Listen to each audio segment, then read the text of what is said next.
So folks, if you go to my textbook, this is the 3rd edition, Hydraulic Systems for Mobile Equipment, Goodhart-Willcox. You'll know that when you're inside of there, that I have a graph. And the graph in the textbook down here is showing that when you actuate your pilot joystick, at the very end, it's going to ramp up. And so that's what I want to show on this quick video. So I'm going to very slowly actuate the pilot joystick, and we're seeing this pressure rise on the graph. We're looking for this ramp up. So as it finally just keeps going, the joystick keeps moving, the pressure is increasing, the pressure is increasing, pressure is increasing, increase. Now watch how slow I am. We're looking for this jump. I'm barely turning, barely, and then we saw that jump. I'll do it again real quick. So I'm barely increasing. I'm looking for a spike,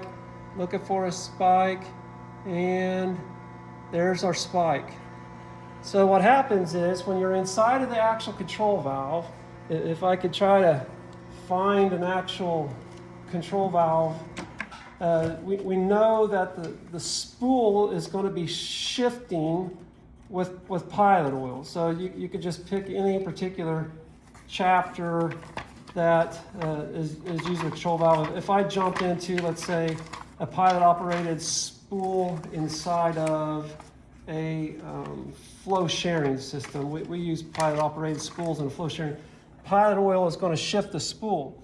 Well, the flow forces, when you're physically trying to shove that oil into an actual spool valve, when you're asking that spool to be fully actuated, as the oil is flowing through there, it's going to try to shove that spool around just by the flow forces themselves. Think of a door, and you got a whole lot of wind going through a door. As you're trying to open and close that door, the flow forces are going to affect your ability to open and close that door. So as a result, manufacturers will increase and spike the last bit of pilot pressure when you get to the final degree of your joystick. And this is not a joystick, this is just sandwich valves. So you can actually have a joystick here as well.